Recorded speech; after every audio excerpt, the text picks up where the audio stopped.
All right, welcome to this evening's show of Eagle City Multifamily, where we talk all things apartments and commercial real estate investing.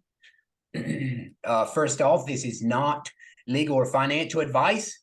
It is simply sharing what we do and hopefully helping others that are in the space or getting into the space on commercial real estate and more particularly apartments.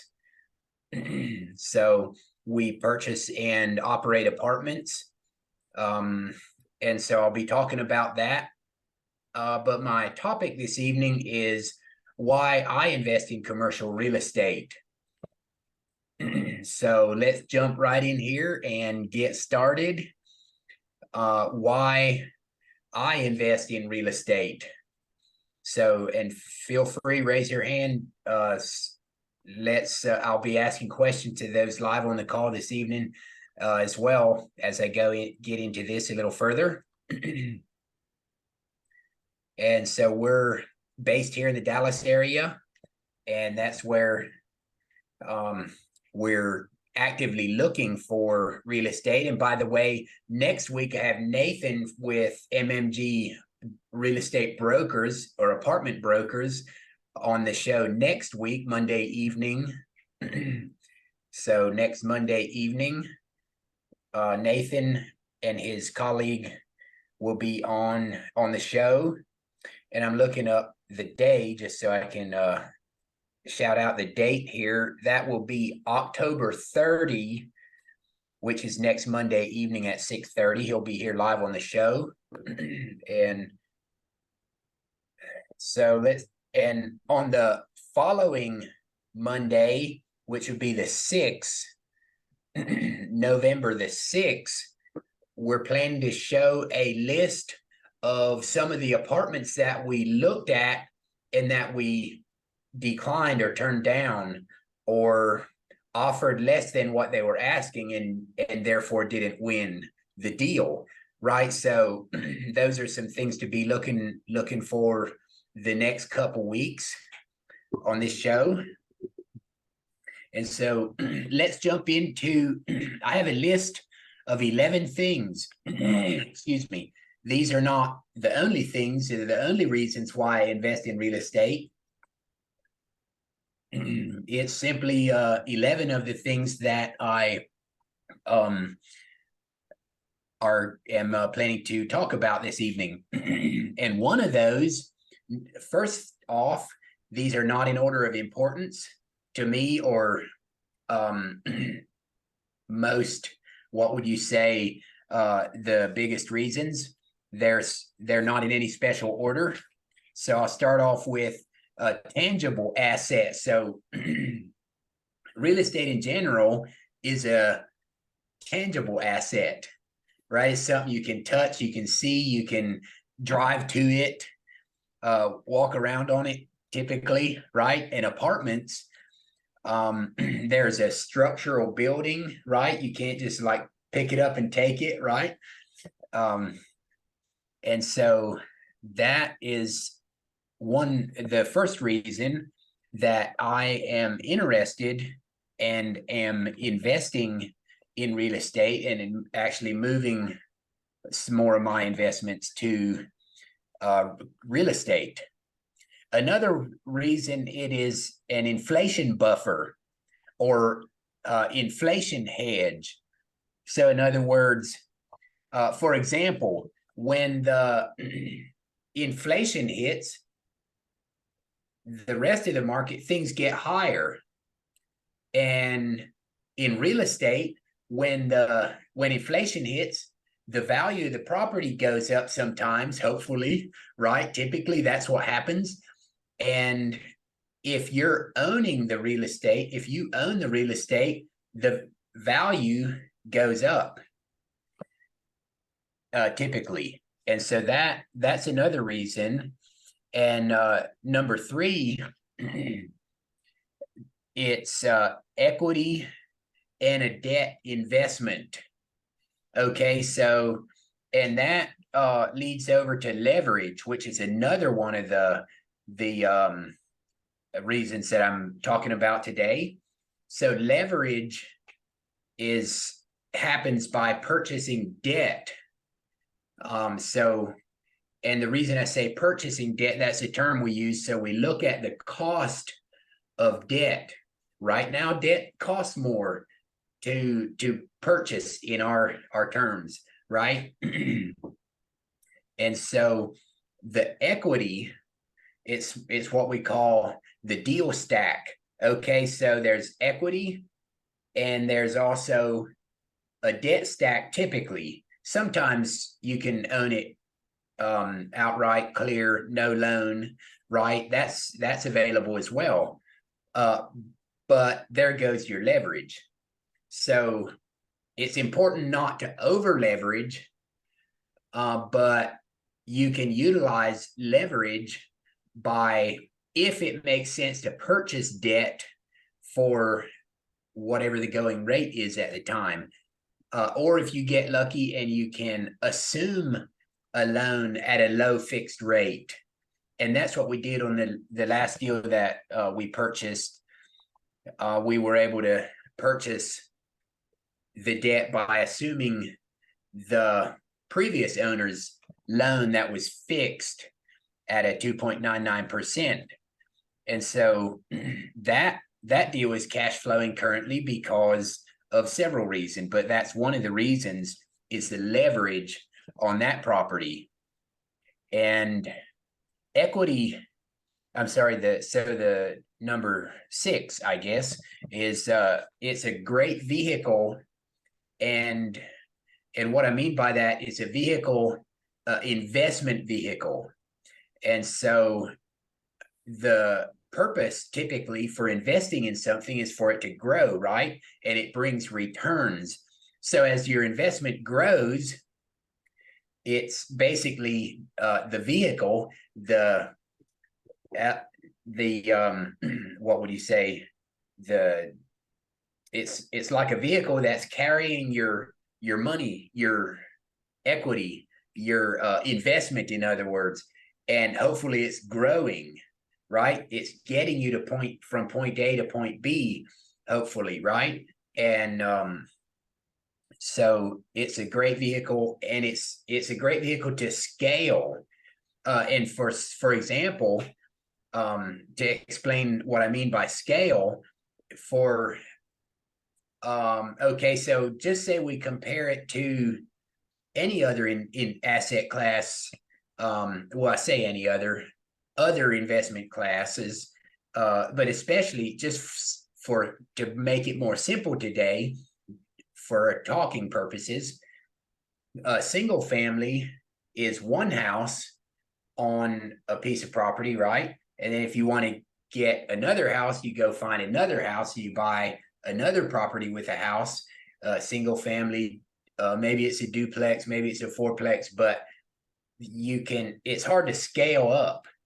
I say hard, it happens slower or with more moving parts, in other words, because you close on the deal each time, and in apartment deal, you might have 100, or our last deal was 128 units on one address, on one property. It's multiple buildings, but we close one time. We make one deal with the seller or the broker, and then we make one purchase, and we have 128 houses, for example, for lack of a better term, right? And so that's what I'm referring to as scalable. And that brings me to the next point with co-investors, or we can co-invest with other sponsors. And that's one thing we do in apartments, because they're so large that it's out of reach of most individuals, right? And so we put these deals together, and we purchase the deal with other investors. And one of the models we use is called a syndication, and it's where 2 or 3 or however many sponsors they're the people that like go out and find the deal, negotiate the deal, put the deal together, do the closing. And if they're bringing other investors in, they'll open the deal up to other investors. And for like a 30 or 60 or 90-day period between when they get it under contract and when they close. And it's open, typically, it's open in that period for other investors like you and I, individuals that can invest in that deal and become a direct owner in that property, in other words, right? And so that's another reason I do it, because that's another reason I do the syndication model, and because I can invest along with other sponsors in the deal, right? And so it becomes, I don't have to risk all of my, in other words, investment in this one deal, right? Because there's some other partners in the deal that put their money, help operate the deal, right? People with lots of experience. And so I'll move on to the next reason that I am investing in apartments. It is a little more recession resilient than some asset classes. Okay, so and another thing tied with that is the increase. So the national average increase, you can Google search and find out, like the 50-year, the last 100-year, it's more in commercial real estate than in like the stocks, like the S&P 500 or some of the major stock. If you do the Google search, you can find that real estate, apartments in particular, but commercial real estate is gaining like faster for several reasons. And so that's another reason that I at least want some of my investment to be in commercial real estate. And so where are we here now? So more reset. And so, yes, another thing about the recession resilient is in apartments, people need a place to live. This and one of the next points is tax benefits. There's more tax benefits in real estate than some other asset classes, right? So, and there's a reason for that.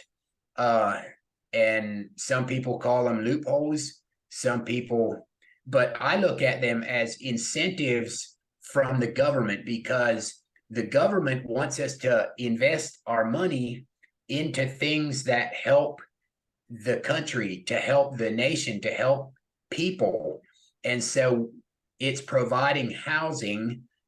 And so therefore there are more benefits to, in my opinion, than some other asset classes, right? So the government wants there to be housing. And so we build more apartments, and we buy more and own more and manage more apartments. And I don't think the government wants the job of managing these apartments, right? They get their share in taxes from the property tax. They get their share from the income tax from the people that live in these apartments. They get their sales tax from everything we purchase and everything all the tenants purchase, right? For the gas they use, the cars they buy, the food they buy, right? And so it helps build the economy. And so that the government gives what I call tax incentives for real estate owners. And back to the more recession resilient, in my opinion, is so we focus on the B and C class apartments. And so that's where the working class live, right? The blue collar, the people that typically are raising a family sometimes, but either way, they're going to work, right? And they're working, and maybe more likely to pay, right? And so when the recession hits, and maybe people lose jobs, maybe they can't afford their their house, their, like, if they own their own house, maybe they sell it because the payments are too high. Maybe they had to downgrade their job. Maybe they're not making as much money. Either way, if and when they scale down, they might step from an A class to a B or C class, or they might sell their home, or let their home go back and rent instead. Or maybe they get moved to a different city, a location, and so they look for apartments to rent. And so that's my opinion about a little more recession resilient than some other asset classes. And so we have another item after the taxes. Well, I'll talk a little more about the taxes and the reason that some of the tax benefits. And so there's been bonus depreciations for certain people. There's tax sheltered accounts, like retirement accounts, that some people didn't even know you can go to places. For example, Quest Trust Company, and there's a lot of other good ones out there, or some of the good ones that they'll transfer. They don't take your money out of the retirement account. They do a transfer, and I'm not the professional in this, but they are, and they handle a lot of our investors' money as well. And so they'll do whatever it is and make it, and then they'll invest in what you want them to, right? In alternative assets like commercial real estate.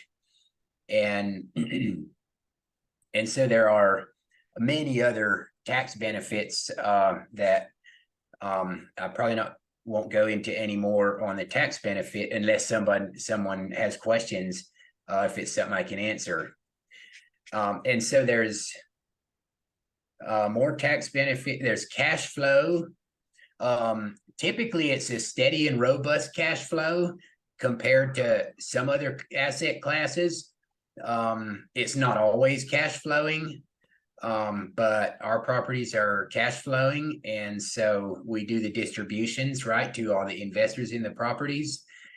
And maybe it's lower cash flow in certain times, right? For example, this 128 unit that I was referring to earlier, we purchased in December, the end of last year, and it's October now, so it's like 9 months approximately of ownership. And so, for example, the first 6 months, we let the cash build up in our account, so there's operating money there, right? And also, we had a CapEx budget. CapEx stands for capital expenditures. Those are the one-time property improvements that we put into the property. And so on that particular property, most of the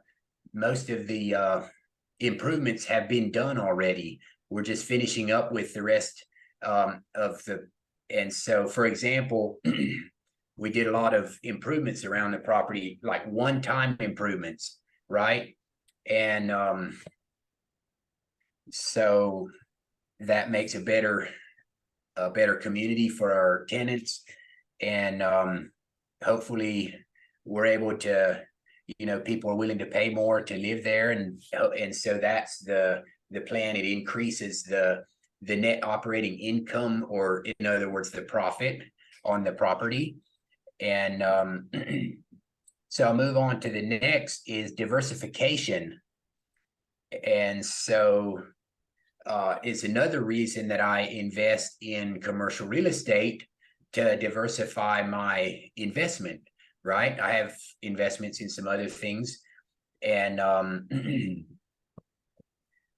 so I think that's a great thing to do. I think it's good to focus on one thing, something that and like, and understand the best, right? And so that is, I think I covered all the 11 points that I had picked out for today. And so any questions? Charles, you have some thoughts here? Would you like spirited debate? Sure. Bring Okay. it. All right. Now, realize I'm a limited partner, or lazy person, as I like to call an LP. So Okay. I invest in these things. I don't run them, but I'm a guy who had a few bucks, and I started investing in these. Tangible assets, you're number one. If I had something that was intangible and made just as much money with the rest of the benefits, why would I care? And so I'm saying that yes, it's nice to be able to drive by the thing, but that is not the end all or be all. But it's nice if you have a desire to be able to walk up and see it. It gives you a warm feeling. So there's some gut level things on that, but it is not the end all and be all. Inflation hedge, wonderful thought. Yes, we do have the ability, as the prices go up, the rents go up, and so we track not day by day, but over the long period, our prices will go up, and they will tend to cover those things and give us a better tend to keep up with inflation, and that just means that you get the same thing that you had before at a higher price. Yay us! But it is better than some of the other stuff you had. Stock market is also an inflation hedge. Dollar bills are definitely not an inflation hedge, so it's better that way. Equity and debt investment. Let's see. Leverage is good until you have too much leverage at the wrong time, and then it's bad. So plan on having a good loan that you're not putting your nose out there. We all. It was very few people have not heard of Dave Ramsey. He tells you to buy everything in cash. He's a little bit crazy, I think, but his whole problem in life was that he bought stuff with short-term loans that could be called at any minute, and so he had no safety whatsoever. As dumb as opposed to do that sort of thing. There is nothing wrong with having a good set debt that is long-term and low interest rate. High interest rate bad, quick call bad, but gosh golly gee, if you got long-term at 2%, I'd borrow money at 1 or 2% all week long. It'd just be great. So that's sort of that one. The investment vehicle, not quite sure I would go with that one. What I would go with is that the property is a merger between a business and real estate. So you're sort of invested in the real estate world, but you're also invested in a business when you're talking about multifamily. And being as I was a working slug, I had a W-2 job forever. I am not truly an entrepreneur. I'm an investor. I have a limited number of places that you can put, or that I can put my money. If I had a business, and I've got a friend who had a restaurant business, and he would sink back money into that restaurant business, and he did very, very well, but I didn't have any place to sink that money. So this apartment stuff has been really nice for me, and it does pay pretty good. Scalable, yes. You talk multifamily, I got one manager sitting in one seat inside one little office, and they have, in one case, 300, and I believe it's 2 different apartments hanging around them. And you tend to, in my humble opinion, want to stay 60 or more, because after that, if you get smaller than that, you start having to pay the cost of management gets to be a little high, but you do like that scalability for that reason. Syndication or joint venture is what I got next out of what you said, and both those things are good. I get to enjoy benefits of old Herb there doing this job. Get to work, Herb. Make me some money. I like that. Let's see, tax recession resistant. And yeah, there is something. I mean, it's not completely recession proof. Nothing in this world is recession proof. And it's just that people got to live somewhere. And as we joke sometimes, and they got apps for everything, but so far nobody's made an app that you can live under, so that you put it over your head and you can just say, hey, I'm going to live inside this app. So as long as there's no apps for that, we've got a chance on keeping people in our places. And then you get to tax benefits. And this is the really fun one for me. Yeah, there's a lot of good tax benefits, but, and I'm sorry to say, the cost seg and bonus depreciation, for someone like me getting into this the first time, you're pretty much done with that. I hate to say it, but you're not going to see a lot of benefit there. If you're trying to be a real estate professional and you're going to get into it in the lead position, and seems to me you got to have a reputation, so you couldn't do that first out of the box anyway, in my humble opinion. But by and large, that one's pretty much, you can sort of strike that one these days. There are a heck of a lot of tax benefits, but that one is sort of going away. Retirement accounts, I am not a fan of putting retirement money in here. And you talk about putting IRA money in here. Please look up UDFI, which is the bastard stepsister to UBIT. Not a good thing. They do tax any IRA accounts. Now, you can go to a solo 401k and get away from that. But this gray hair, let me tell you, if you got a ton of money and these things turn out a ton of money when you do it, all of a sudden you start having a huge retirement account, and then you're going to meet Mr. RMD, required minimum distribution. So be very careful. Understand what you're doing when you hit that stuff. They and I mean the government makes getting old, if you happen to have some money, very confusing, and it's like going through an obstacle course to keep from giving Uncle Sam more of it than you want to give him. And almost none of us want to give him anything. But be that as it may, there's that. Let's see. So you can use retirement accounts, but use them sparingly. I would greatly suggest the 401k that is a solo, in which case there's no RMDs on the full thing. The taxes have already been paid. You don't have to worry about any of that. And there's no UDFI. All right, let's see. There's also something called a 1031 exchange. Hard to do in syndications, but it is possible. So, don't write it off. It's always something that's nice. If you're in single family or in a single building, you own it yourself, you can do these 1031 exchanges and save a ton of taxes. And then there's the step up in basis. Now, step up in basis is wonderful, but the side effect is you're dead. And that is usually not the side effect that you want, unless, of course, you can crash the plane and live past it, just, fake your death. But we won't go there. That's sort of crooked. But anyway, do keep in mind that if you have a 401k or an IRA, there is no such thing as a step up in basis. It doesn't happen. Now, the Roth ones they just don't have a basis, so it's not an issue. But if you have $1 million sitting in one of those retirement accounts, guess what? The person who receives it gets to pay tax on it. You got $1 million sitting in a building, shazam, the basis is stepped up. There's no tax next done. Cash flow, wonderful thing. I will say that in all the deals I've been in, I always warn people that the cash flow is sometimes a myth. Many times I get it, many times I don't. So never plan on that cash flow being your eating money. I call it eating money versus vacation money. You can go on vacation when you get some, but don't plan to eat on it or you're going to be skinny. And you can tell that I don't do it because I am not skinny. I plan other ways. Diversification, if you put everything in property, I'm not sure that's diversified, but if you got stuff in different buckets, yes, it's diversified. Now, what you can do as an LP, and I speak as an LP more than I do as a KP or a GP. So the point of that is I have properties in many locations because I'm in a bunch of deals. I have different kinds of properties, be they A, B, or C's. No D's, thank goodness. I have an office building in one place. It's with doctors. We still got people in there. That's a good thing. That's not a great place to be in all cases, but whatever. I have considered getting into storage. I haven't yet, but that essentially gives you some diversification that way. So hopefully, let's see. A couple of other points I made is, let's say I did the merger. The risk management is a good thing. You can, by having your money split into multiple deals, you can manage the risk. You can, and that's pretty much the diversification concept. And then we also make money by appreciation. Typically, property goes up in value. You can force the appreciation, which is a really cool thing to do. I don't believe Herb mentioned that. If he did, it skipped past me. But because you can improve the apartment and therefore charge more rent, and you didn't mention how this cap rate thing goes, but if you can charge more rent, there's a multiplier involved and you make more money. Let's see. And if I can hit one more thing on that, where was it? The leverage. Leverage is a cool thing. Let's say that we buy something for 10 million. And so old Herb and I go in together. He puts up his million and I put up my million. He runs it, of course, because I'm lazy.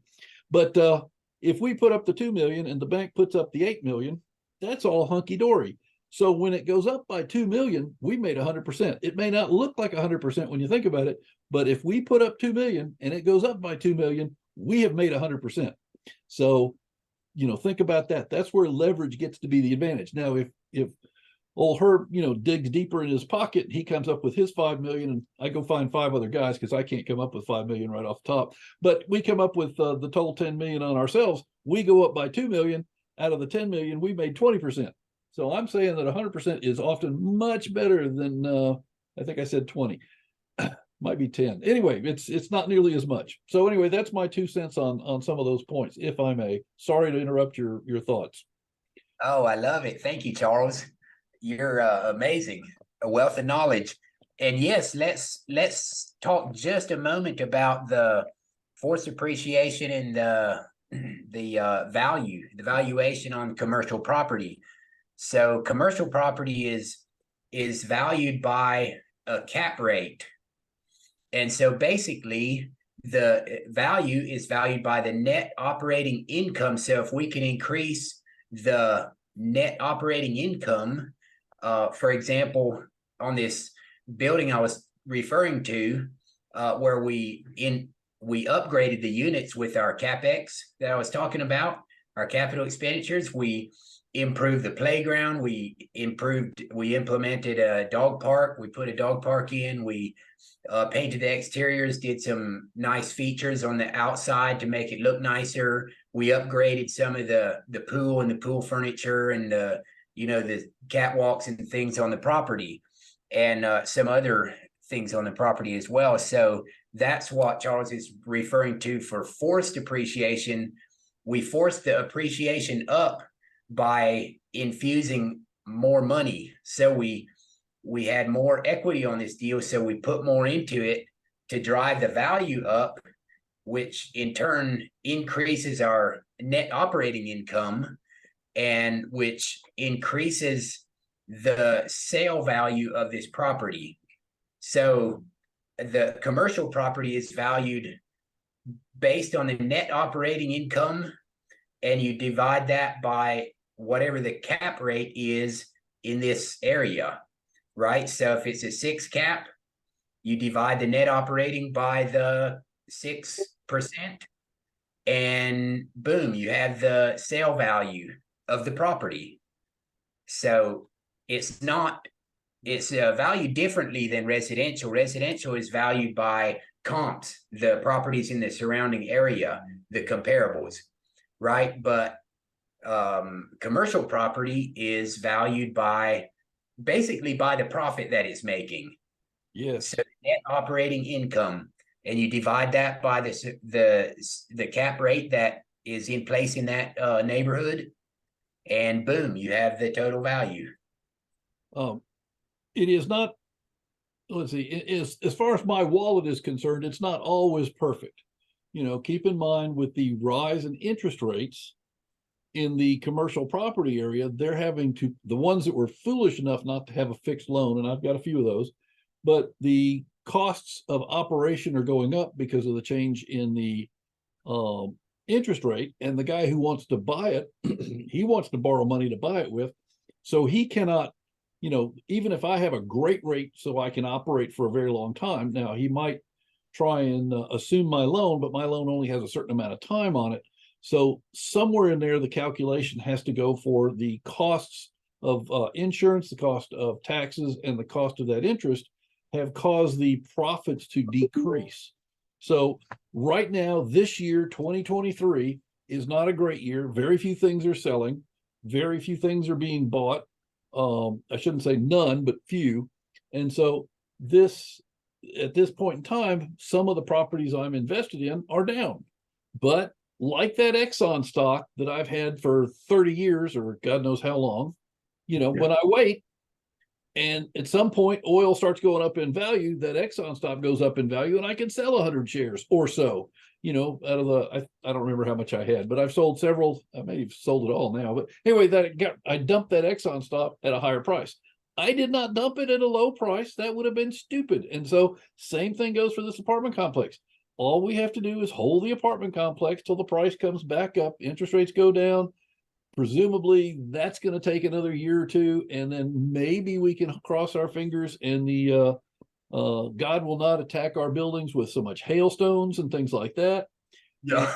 And maybe the taxes will become a little bit more reasonable here in Texas for commercial property. That was always a weird one. Now, don't start me on that one. So anyway, but if these things line up, my property value goes back up, I sell it and get a lot of money, and then I can stay retired for a lot longer, and I don't have to go to McDonald's and ask you if you want fries with that. So there is that. But so far, I have made many deals did very, very well. So I'm not hurting. Don't worry about me going to, dying on Walmart's floor or whatever it's called.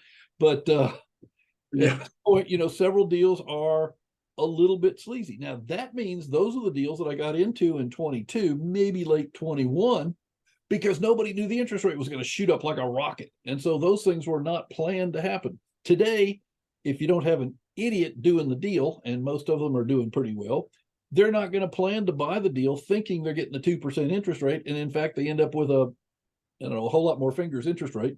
And so it's just that way. I mean, when I bought my house, I had a 10% interest rate. That was inconvenient. And did I pay it off quickly? You bet your dead bottom dollar I paid it off quickly. But if I had a 2%, I'd still be paying on that thing. I'd be refinancing that as fast as I could. But sadly, that's just the way these things are. So just understand what it is. If you're thinking about doing this stuff, learn how it works. It's not rocket science. It might actually be, I don't know, tree surgery. Who knows? But anyway. Yeah. Sorry to bother you.